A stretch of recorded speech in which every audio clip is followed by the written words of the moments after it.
you said a little bit of acting.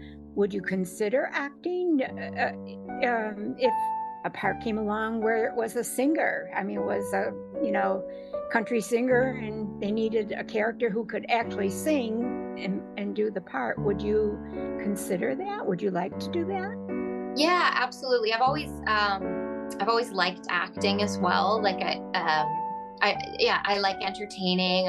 I've never done any musical theater, but I did, some extra work and some small film parts. And I definitely would consider it.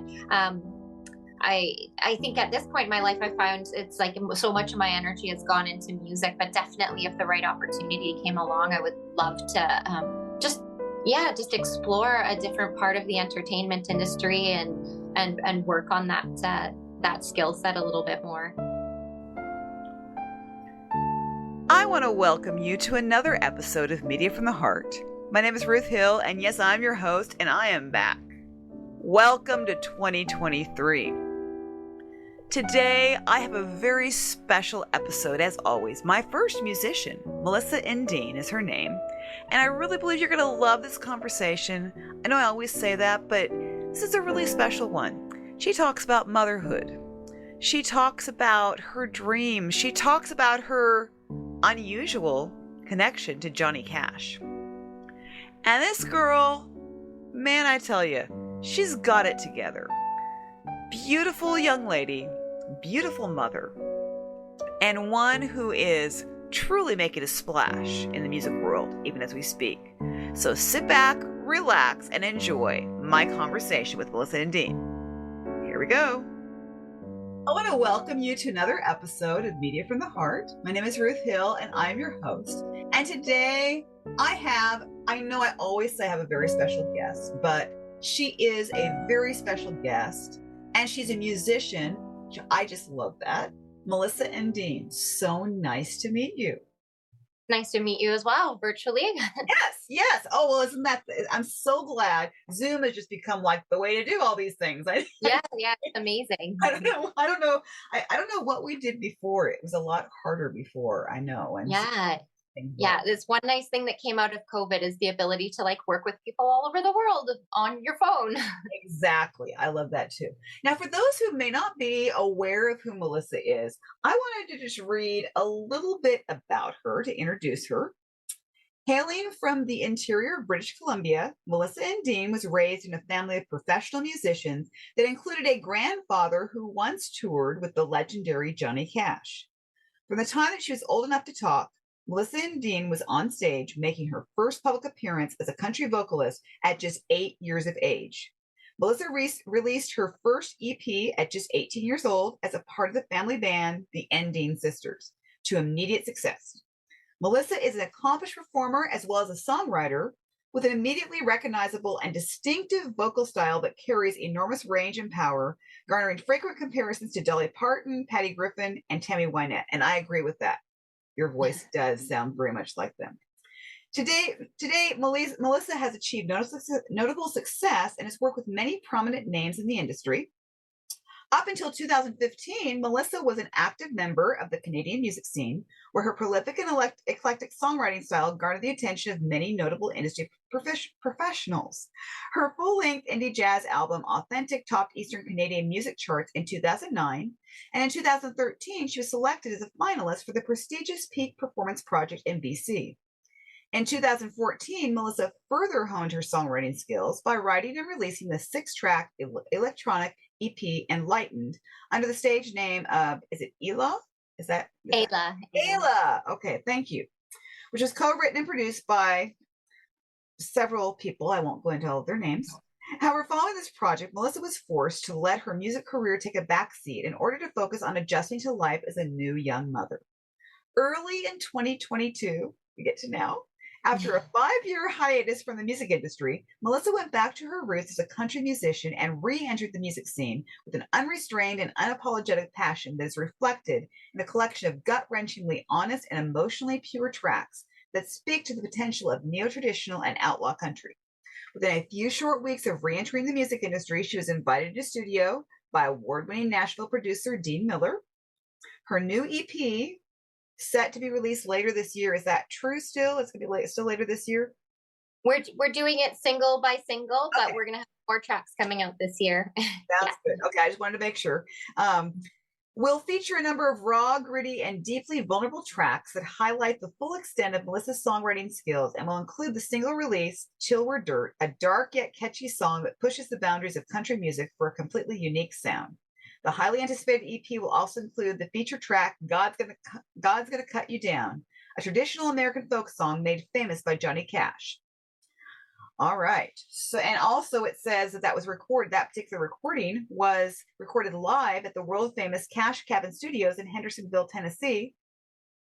And you can be heard playing one of Cash's famous Martin guitars on that particular. Yes. That's pretty cool. Well, I know that was a lot, but I'm glad because the wonderful thing is a lot of my listeners, a lot of my viewers, when they tune in, they're going to say, who is this person? And this gives us that gives us a really good understanding of who you are. Now, first of all, I want to say I think it is amazing. You started young, you had all the success, and then the fact that you chose to say, okay, I'm a mother, I'm going to take a step back for a few years. Yes. That is amazing. And Melissa, I just want to commend you for that. I hope that I hope you feel very supported. I think our culture is more supportive, but sometimes people still think, what, you took time off to be a mother? No, but I think that's amazing. So yeah. That was a good choice. And I'm a single mother, so I totally understand where you're coming from. And that's amazing. So, but then the great thing is you made the decision. So why did you decide now was the right time to come back? Well, when I first had my son, I wanted to focus on just being present and being there for him. And it was a big adjustment. And at that time, I really couldn't see like how I could juggle the two. So much now of the industry is touring based if you want to have financial success as a musician. And I just couldn't see how that could work with the little one in tow. And I just really wanted to be there and kind of focus on him. And then I actually had my second daughter in 2020, and I was really missing it, and things were a bit more stable in my life at that point. And I thought, okay, I think I can make this work. I had a lot of support of family and friends, and I wanted to re-enter in the industry in 2020. And then, of course, we all know what happened in 2020. So I ended up kind of hitting the pause button on it for another couple of years. But I think what really prompted me to kind of re-enter it was it's just so much a part of my life. I mean, I grew up, I was put on a stage at a really young age, and I didn't really know who I was outside of music. And I found that our lives were just full of it anyways. My son, I'd put him on a piano and we'd sit there and make up songs together from the time he was super little. And I just really, I missed it. It's just such a passionate part of who I am. So I just wanted to go back to it. Yeah, I think the pandemic put a lot of things on hold for people. That was that. It's like we had all those plans, and then evidently, as they might say, the universe had other ideas. Absolutely, yes. Sure did. Yeah. All right. So yeah, the pandemic definitely put things on hold. So I totally get that. But that's good that maybe in some ways the pandemic helped you to prepare so that when you came back, you were able to come back full force, because it seems like that's what you've done. Yeah, I definitely, I re-entered with a bit of a different mindset. At first it was very much of, oh, I'm just going to do this. It doesn't really matter if I have success in it or not, or if I'm, I just wanted to write and create. And I felt like I had more songs in me that I had been writing and I really wanted to share with the world. But I think, which is kind of true for any artist, is pre-pandemic, and part of it was probably also maturity on my part too. But yeah, pre-pandemic, I had a lot of like self-doubt and kind of confusion in the direction I wanted to go as an artist. So I released things all over the place. And I think part of it speaks to just how I write. Like, I am a songwriter at my core. I like to write, probably more than any other aspect of the music industry. I love to write music. And so I didn't really have a clear sense of direction, but then once the pandemic hit, and then again, also like just maturity of style and sound. Yeah, I just found that it was a little bit easier to be honest in my music and in my songs, and not really hold back of what I was writing about or hold back who I was as an artist. I just felt more confident in it. Yeah. Well, that's cool. Well, it's amazing that, I mean, it's like once you entered it, and I mean, I started seeing all these posts. I mean, I could not keep away from, I kept seeing, and it's like that. It was like, I was so glad when your PR company reached out to me, because I was already thinking, I want this person on my podcast, because Oh, amazing. That's very cool. I was intrigued very much, and I was like watching, it was like regularly, like, okay, here she is. It's like, and I had to look up who you were, and because I live in Washington State, so I don't Oh, okay. live terribly far, it's kind of the Seattle Yeah. area, and so I don't live too far from Vancouver, and so I've got lots of friends up there in Vancouver, and so you started at a very young age with music. Yeah. Of course, you came from a musical family. What is your earliest music memory, if we go way back?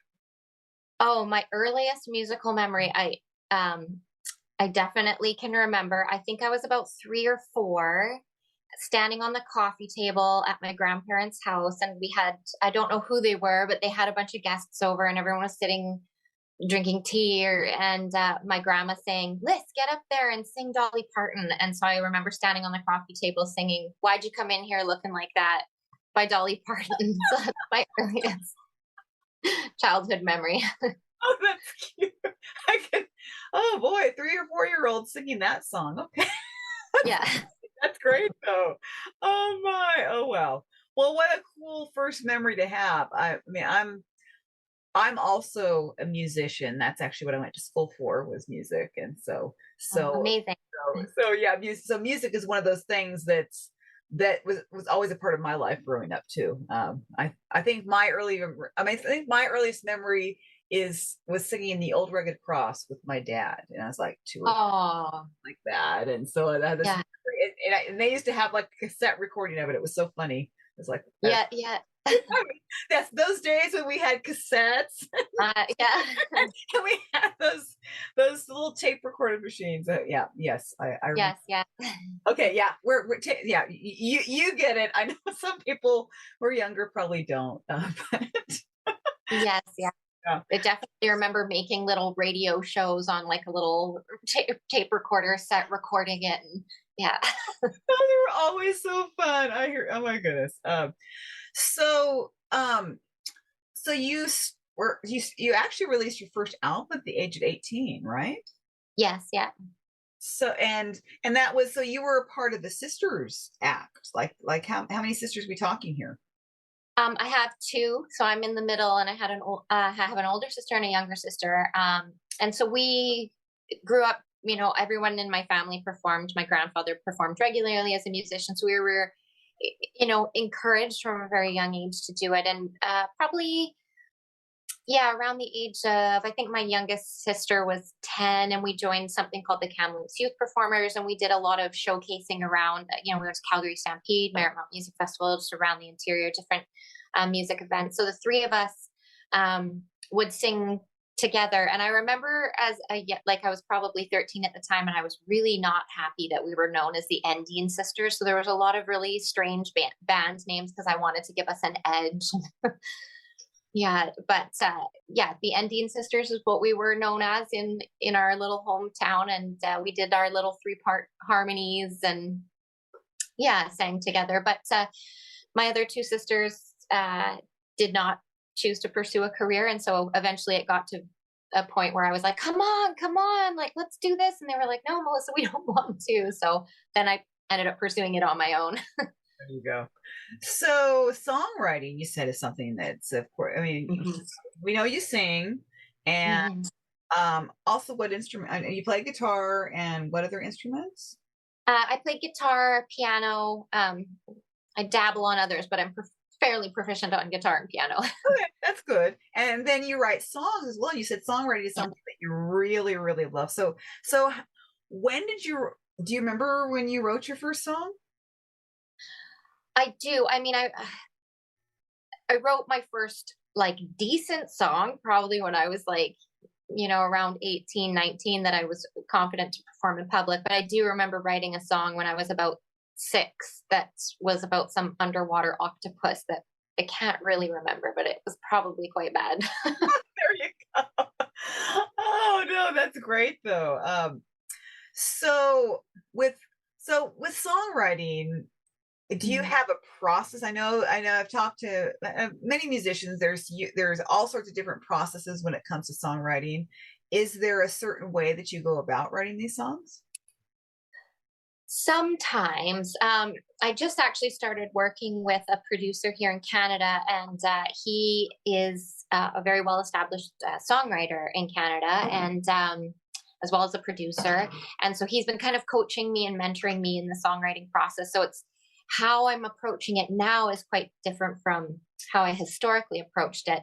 Um, so one of the things he actually said to me recently was like, "Tell me if this sounds familiar to you. You're standing in the shower, you get a burst of inspiration, you get a line, and you go rush, you grab a guitar and you try and write the song around it." And I was like, "Yeah." And he was like, "Don't do that." So he's kind of coaching me through like a different way of writing that I'm having a bit of a hard time with, because it is very much my process to, have a burst of inspiration and then try and write around it.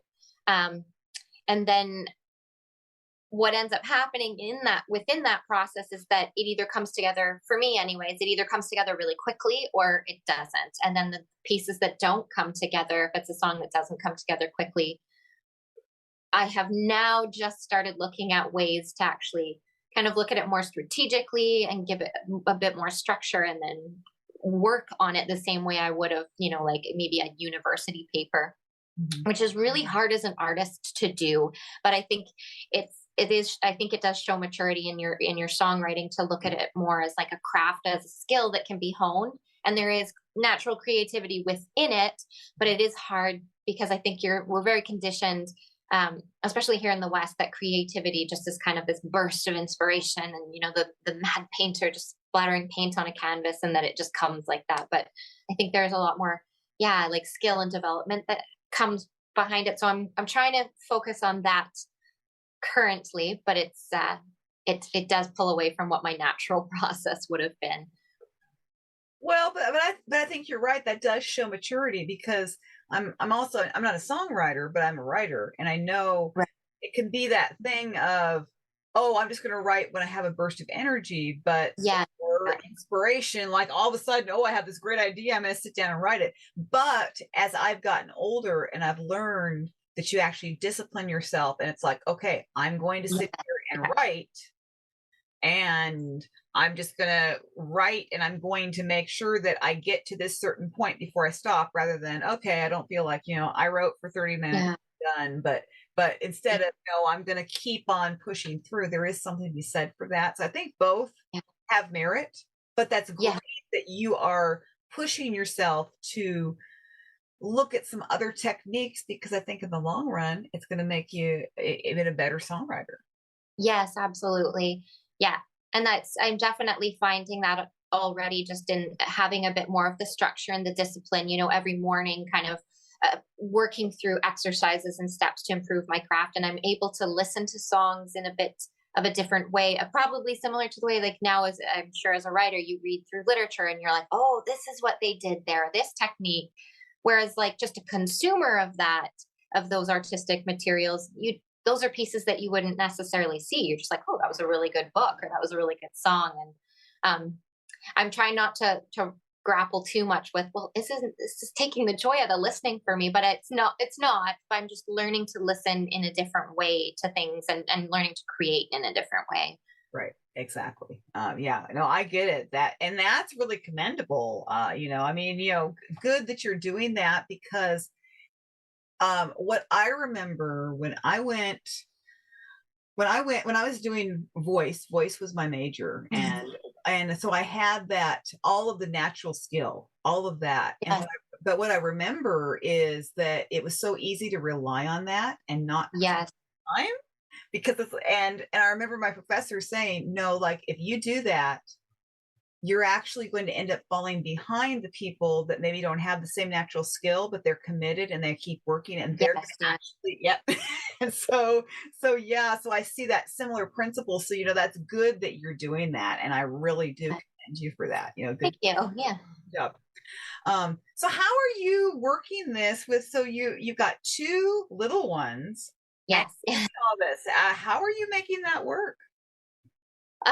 Sometimes with great difficulty.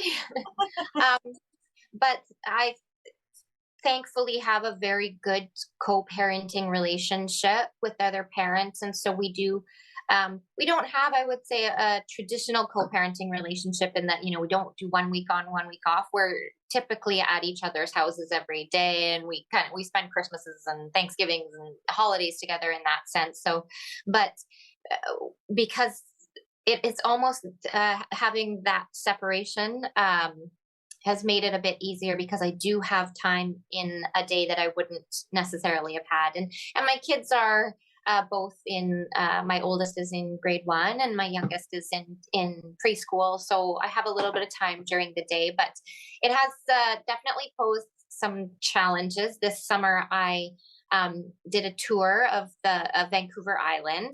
And so obviously, I wasn't just, I wasn't going to just not have my kids with me. So I did bring them with me to a number of my shows, which was all sorts of interesting. But I'm grateful I have a lot of family support. And so for a couple of them, my dad actually came with us.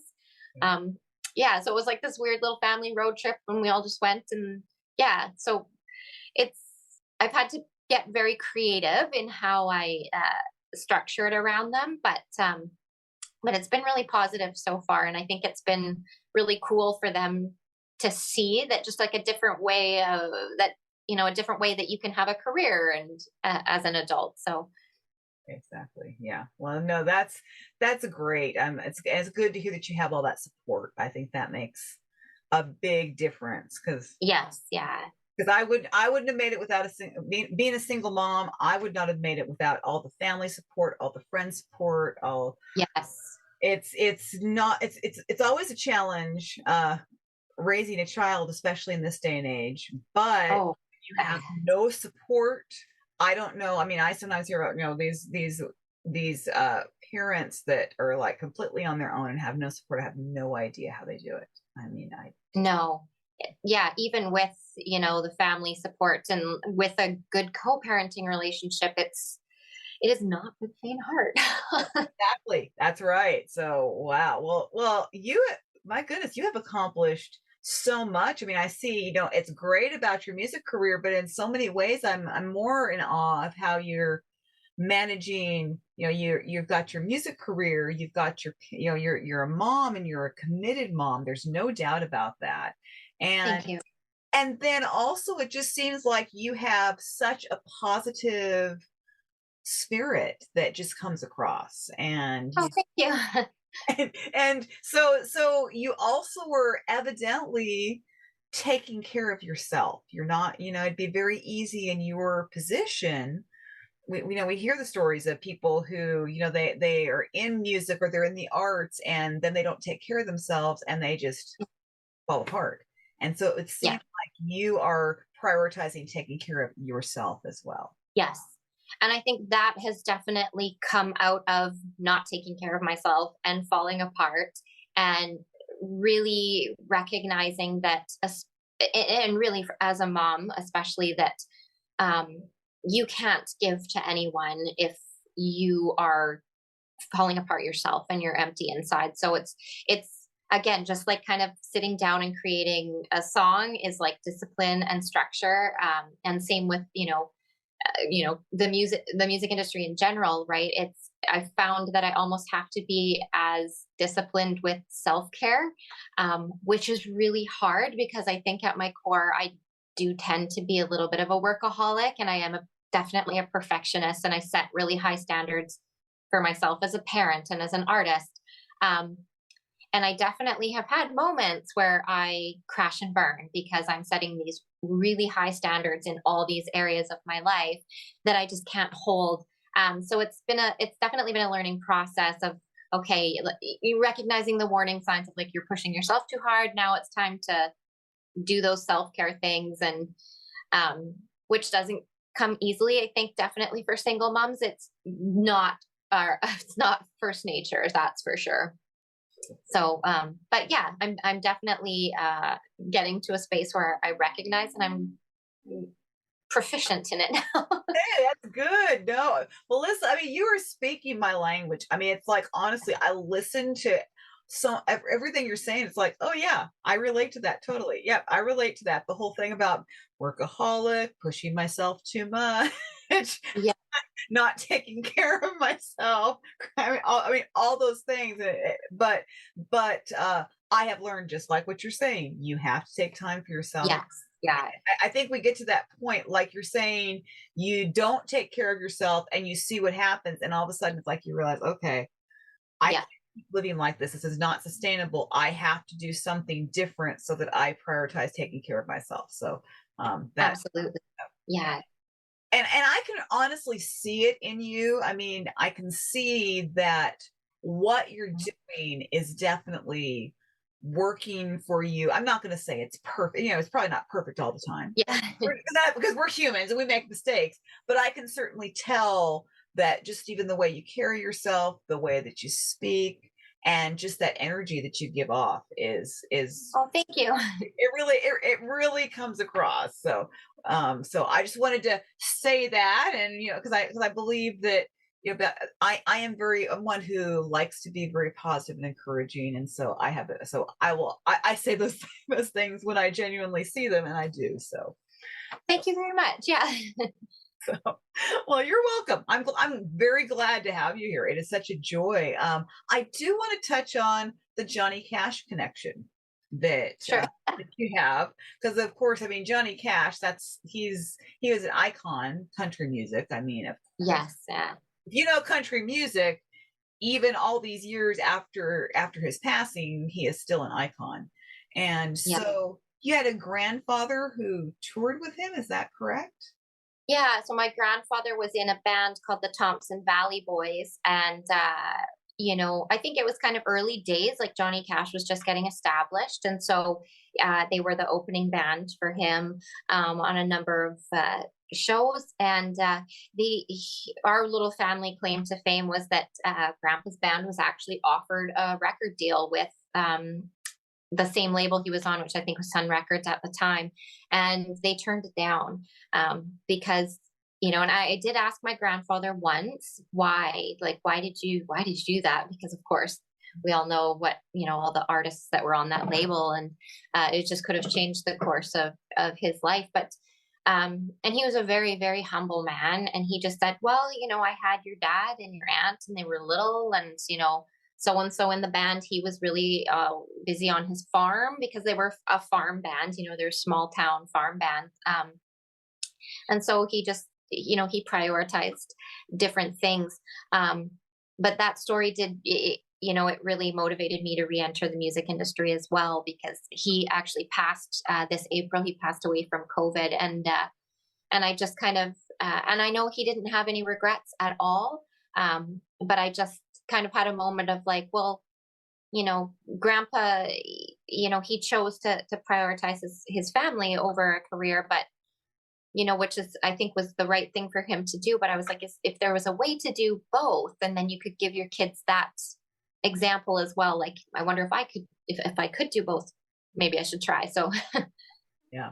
yeah, Well, and I was just listening to right before we talked here, I was listening to Folsom Prison, to your yeah, cover of Folsom Prison. And I want to say how cool it is that you, as a female country artist, made the decision to cover that song, because that is usually almost exclusively covered by men. yes, Like that's just not a song that you don't automatically think, well, I'm a female and I'm going to sing I'm going to sing Folsom Prison. But you made it work, and it fit your voice so well, and it was such a good tribute to the original. So, uh, thank you. so what? Yeah, Go ahead. Go ahead. I think, yeah, I part of I the country music industry and the music industry in a lot of ways in general is very much and currently and historically dominated by men. I read an article that came out just a couple years ago that was looking at country music charts, and I think only 16% of charting artists were women. And in the past 5 years, there hadn't been a single female country music entertainer who'd been nominated for Entertainer of the Year.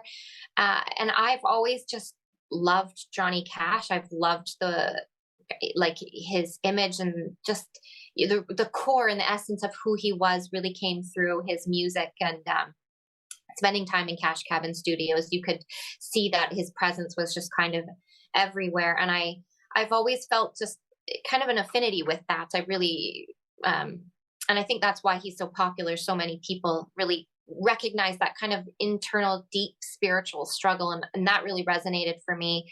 And I just loved the song Folsom Prison. And I think there was a little bit of rebellion too, of like, well, why can't I? Like, there's so much that tells us in the industry that, women can't do this. You're not young enough. You're not pretty enough. You're not blah, blah, blah enough. And I think that's a message we get as women all the time. And so there was definitely a little bit of like, female rebellion that was like, well, I love that song. Why can't I? So I was like, and then of course the perfectionist tendency. And I'm like, well, if I'm going to do that, I'm going to do it at Cash Cabin Studio. There you go. No, that's great. Well, I think you did a great job. I think that, and I think that although you do have those elements, I can see it being compared to Dolly Parton, Tammy Wynette, though that kind of, but I also believe you are definitely honing your style so that it's like you sound like Melissa Endean. You don't just sound like these other famous country stars. I mean, I know that they always want to make the comparison because, of course, right? Yeah. Especially when you're not as well known. But I think you definitely are honing your style. So Thank you. Yeah. Trying. Well, and of course, it's a process, because it would not surprise me for for to be years from now, and as you continue on, that you might sound completely different. 5 years from now, you might sound very much different than you do now. Maybe not completely different, but you're going to continue to hone that style. And so, yes, absolutely. Well, Paula, I bet you have some questions, so let me bring Paula on here. Hello. Hi. I always start with saying that I'm not, because we've interviewed, Ruth has interviewed directors and actors, and you're the first singer that just homing on singing. Others act and they sing and stuff like that. So I always try, I'm not from your world. I'm not from Ruth's world. I'm just looking in. And I like to know about the ins, the making of how how you came about. You said you started very young. Yes. Were you traveling with your family, not only just your sisters, but like, did your mother and father sing? My dad always says it skipped a generation for him. Okay. But it's interesting because we grew up with very close to my dad's side of the family, and that was my paternal grandfather who opened for Johnny Cash and was very musical. And then interestingly, my mom, she had never known her real dad growing up, but she was also very musical. So she loved playing piano. She always sang in a number of choirs in town. So she very much encouraged that in us as well, because she was quite passionate about it. And then I think when I was in my late teens, maybe 20, we actually found her biological dad, and it turned out that he was a professional jazz musician, and his dad was a professional touring musician and had his own television show. And then when we found that out, it was very much this kind of like family musical event. So my mom was part of Sweet Adeline's. I think I'm saying that correctly. So she actually would travel and do a number of competitions with her show choir and things like that. So it was definitely, it was just like very much a family affair for on both sides. So were you raised with like a typical education? Like you went to a regular high school, a regular grade school, or were you like homeschooled, or how does I that work? Yeah, so I went to elementary school normally, and then in my high school, like in my early teen years, when I started getting more into um, traveling as my own career as a musician and things like that, um, I did do a bit of online schooling. But we did in between of when I would be in school. Interestingly, I never told anybody that I was in high school with, like, I was a typical teenager. I was, awkward and didn't want to stand out too much, I guess. But yeah, yeah, we went to regular school and everything like that, but would definitely take time off to go do shows and things like that as they came up. Did you have to, like when we go to school, you have to choose a career, choose a path. Did you have Yeah. to choose in high school? I mean, were you always going towards the music? Were you in like musicals in school, or did you go into business or, that type of thing? Well, interestingly, I always, I remember from the age of 6 knowing I wanted to be a singer. I wanted to be a musician. I think it was hard to even think of anything else when all the family around me that was what people were doing. I remember watching the Grand Old Opry with my grandparents when I was little and being like, I want to do that. Um, and then when I got to high school, um, I definitely knew that that's what I wanted to do as a career. But interestingly enough, I did take a guitar class. There had a number of music classes that you could take, and I actually like got a really terrible grade in the Oh, guitar class. And my teacher actually was just like, "Yeah, you just probably this isn't for you." um, but because at the time I was very focused on singing, like I wanted to develop my skills as a singer, and then I think after that class too, I got very motivated to get better at the guitar so that I could have an instrument. I was probably also because he told me I wasn't good enough at it. Um, but yeah, I didn't do too much within my high school because I think I was just the path that I was taking in terms of music was different than what could be offered by my high school. Like they had band, but band was, classical music and, more, uh, orchestral instruments. But I did attend a program for a number of years that was it was a school of music. So I attended it was called in Kamloops Interior School of Music, and so they did a lot more like vocal coaching and yeah, just I think it was mostly vocal coaching, but choir and different musical classes and things like that. So I did that for a couple of years, and then just kind of branched out and did my own thing. was there in that schooling, was there other than just the country music, did you have to do like classical or I mean opera or uh that type also?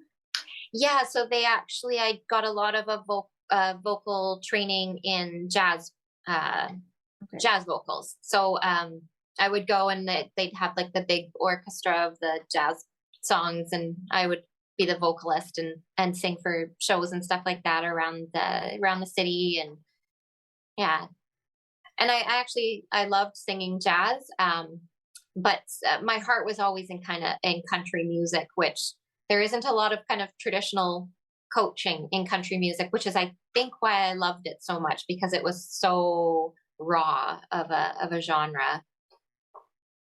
I might have wrote it down wrong, but was it I indie jazz? Is that what you said? I don't know what that is. Yeah, so we called it indie jazz because it wasn't a traditional jazz album. It was kind of a mix of, it had elements of kind of a Nora Jones sound, but then also a lot of elements of just kind of independent music, which I think is just kind of a catch-all these days for music that doesn't fit with quite within a commercial framework. Yeah. Um, wh- when when you were traveling with your sisters, Yeah. um, you were still young. So did your mom, I mean, who encouraged you guys, or how did you get started saying, okay, we're going to travel, we're going to, and same thing with schooling. I always worry about the kids, Yeah. getting the schooling in while you're traveling, or was it just certain weekends, or was it during school time too, or how does that work? Sometimes a lot of it was during the summer months. So we were off school. A lot of it was on weekends. The odd time we would have things happen during the school week.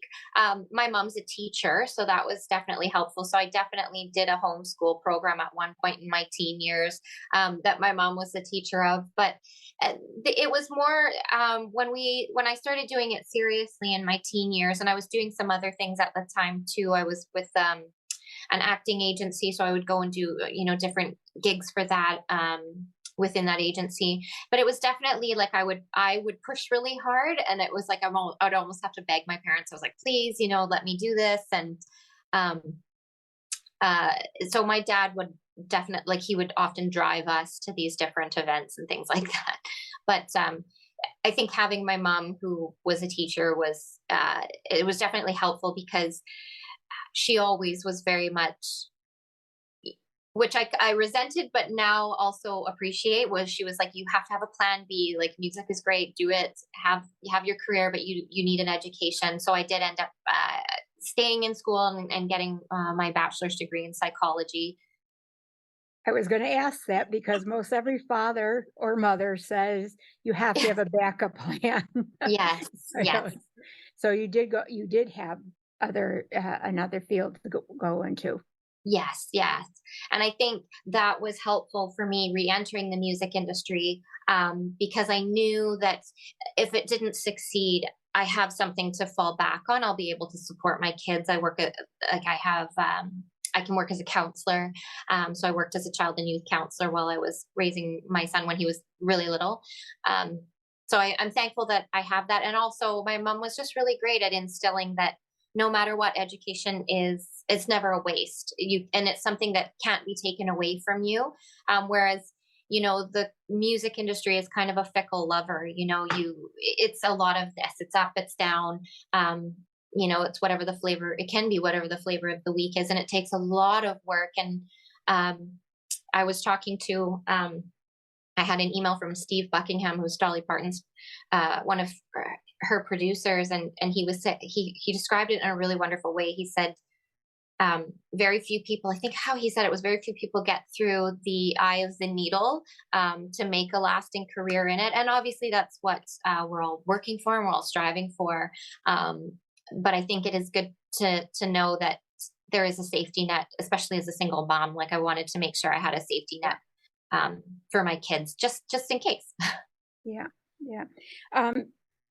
You said a little bit of acting. Would you consider acting if a part came along where it was a singer? I mean, it was a country singer, and they needed a character who could actually sing and do the part. Would you consider that? Would you like to do that? Yeah, absolutely. I've always liked acting as well. Like, I like entertaining. I've never done any musical theater, but I did some extra work and some small film parts. And I definitely would consider it. I think at this point in my life, I found it's like so much of my energy has gone into music, but definitely if the right opportunity came along, I would love to just explore a different part of the entertainment industry and work on that skill set a little bit more.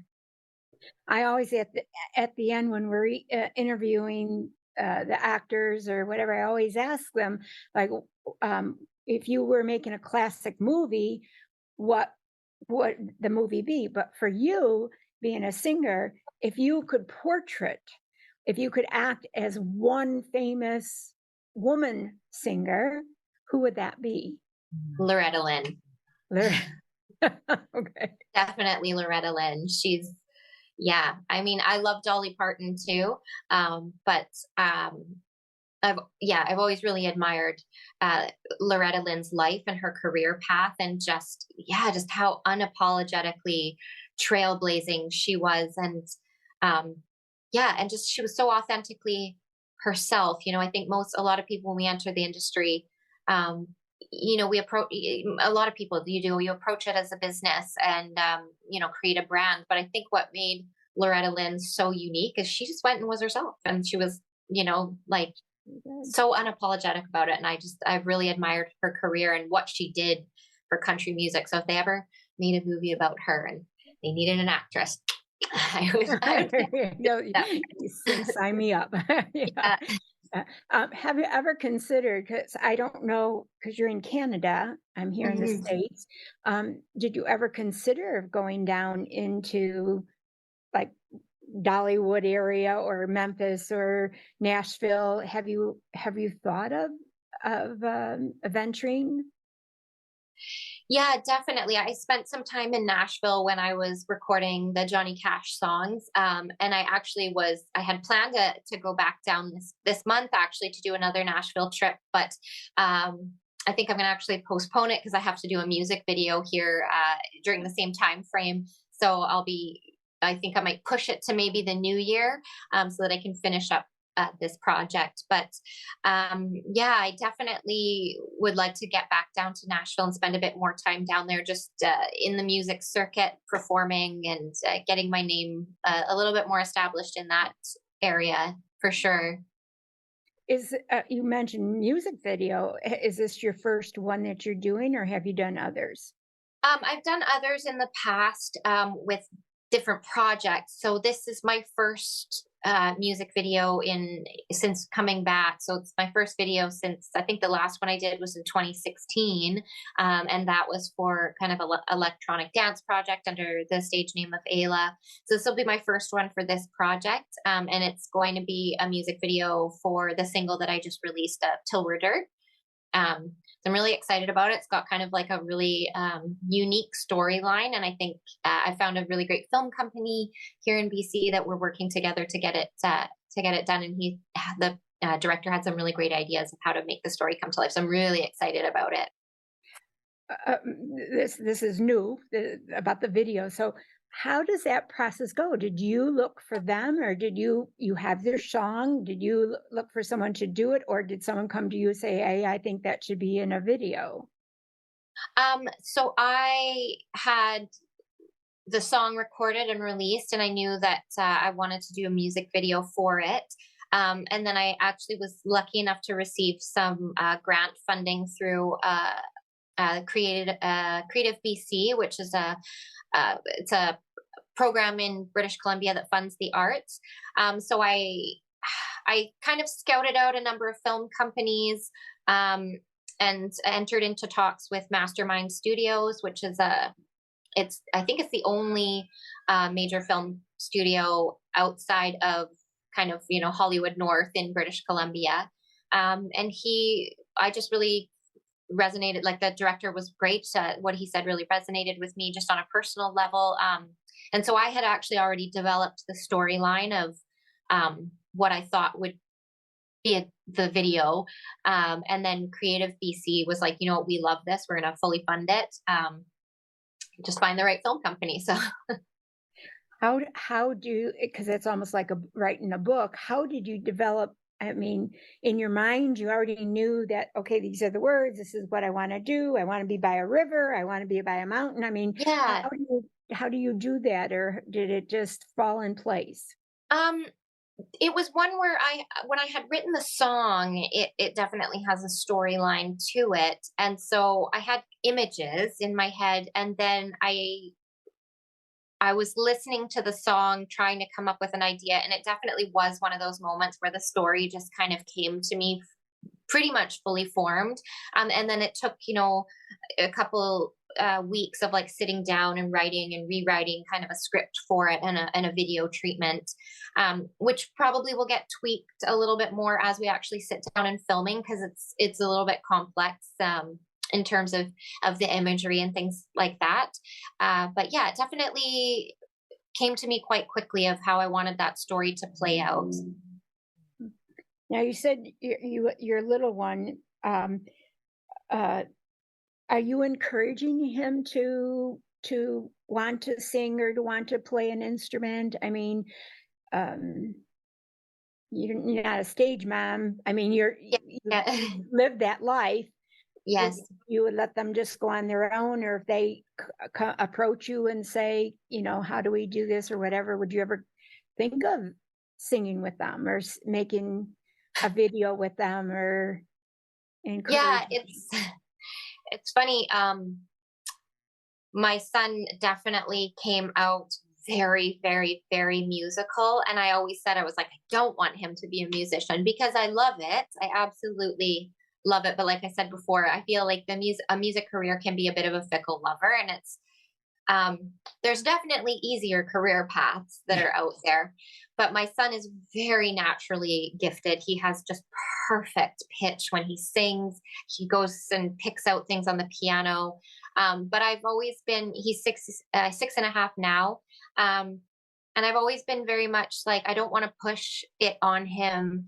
Natural. First and foremost, because I can see that creating and singing brings him so much joy, and I don't want to destroy that for him. So regardless of whether if he pursues a career in it or not, as long as he's happy, it doesn't matter to me whatsoever. But I don't want to take away just that gift that music can be for someone in healing and creating, even if he just never does anything more than it's just for him at home. So I have a piano and I have a keyboard and guitars, and I just kind of let them have free reign. If they want to play, they can. If they ask me, hey mom, he asked the other day, mom, can you show me how to play Hedwig song, which is the Harry Potter theme? So I sat down and I showed him, but I try and keep it really short and really fun. There's no pressure behind it. He did ask to do keyboard lessons, and so I said, okay, we'll try. And he went to one and he was like, I really didn't like that. And I was like, okay.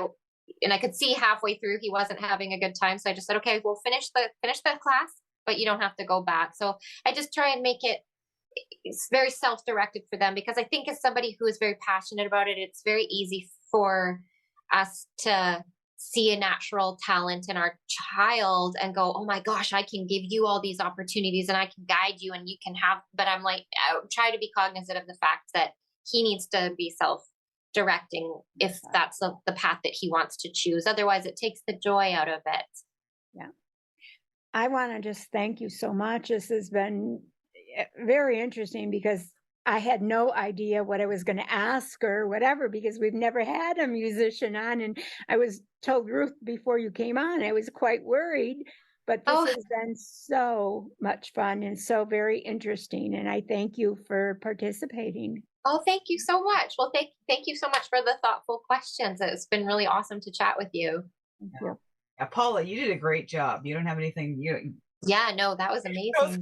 Those were. I mean, she truly is amazing. I kind of call her my unofficial co-host, because she really kind of is. She does such a good job of just asking these questions that I was kind of going to ask that question, or I thought about it, but she asked it a different way. And that's something I really love about this format is I can have other people come on and ask some of these questions that maybe I hadn't thought of. So, yeah.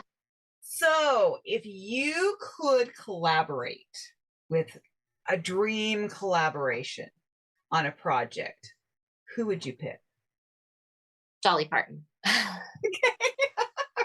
I can definitely see that. Yeah. I think that's probably a lot of female country singers' dreams, because she's the queen. I definitely, prior to Loretta Lynn passing away, I probably would have said Loretta Lynn as well. So it broke my heart a little bit, but and she's just such an icon. But definitely Dolly Parton would be just so cool to do a duet with her. And as a songwriter, I really admire her. And then the other songwriter that I would love to sit and co-write with would be Patty Griffin. She's an incredible songwriter. That's cool. So now I know I have a lot of Canadian musician friends who have had music featured in television and film. Is that something that you are thinking about pursuing? Have you looked into that possibility? Yeah, so I have a small independent label that I'm signed to here in Canada. So we're looking at trying to find the right placement for the tracks as they come out. So I'm hoping that there's something that gets picked up if it fits well with the series or with that episode.